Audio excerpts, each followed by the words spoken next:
Do I have an incredible story for you today when I really, really touched my heart?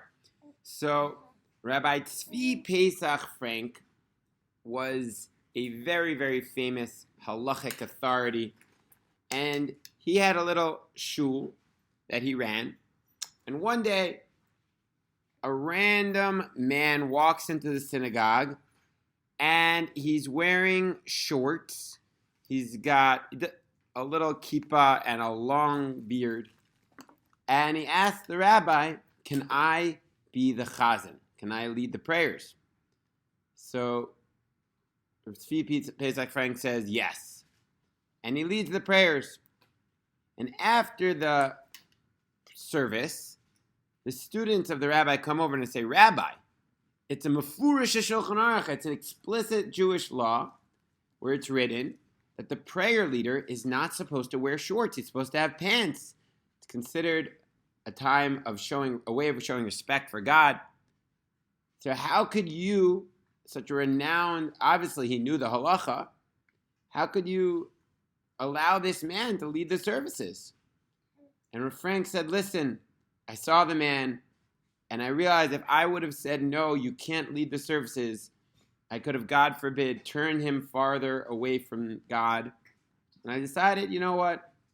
This is a time to make an exception. The next day, the same man shows up, except this time, he's wearing pants. And he asks once again, can I lead the prayer service? And of course, the rabbi says yes. And so it went for a few weeks. Every day, this man showed up and led the prayer services. And every day, it seemed like he was getting more used to it. And he was looking more like a prayer leader does. And eventually, he stopped showing up to the synagogue. Tzvi Pesach was like, what? Did I do something wrong? And he ended up running into this man in a different synagogue. But now he looked totally different.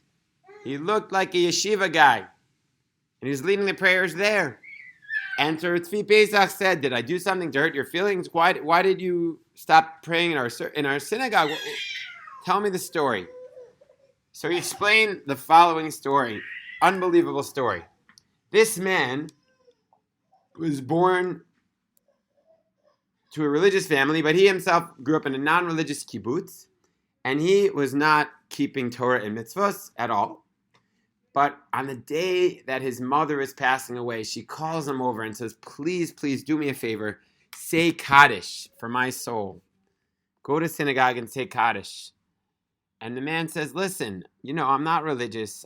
I don't do these things. She says, please do it for me. She says, listen, I'll make a deal.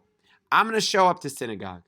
And the first synagogue that I go to, if they accept me for who I am, then I'll continue to say Kaddish. I'll see it as a sign from God. But otherwise, I did my service, and that's it. And the mom agreed, and she passed away. And this particular day, for no particular reason, he walked into the synagogue of Tzvi Pesach Frank, and he was able to lead the prayer services that day. And from then on, he got more connected to his Judaism and grew stronger and stronger. He went to a yeshiva. And it all began with this rabbi who was able to see beyond the beard, beyond the shorts, and see the soul of this person and know that there are some times we have to be flexible. We have to be flexible within the halacha in order to bring people closer to Hashem. So in these days after Tisha B'Av, may God give us the wisdom to look at the good of others, not look at their outsides, not look at their clothing, but look at their neshama. Have a beautiful day. Thank you, Rabbi Yechiel Spiro, for the beautiful story that he was mezake me, and now you guys can tell it over to the world. Have a great day. Thanks for listening to Kalman Stories. Share it with the world.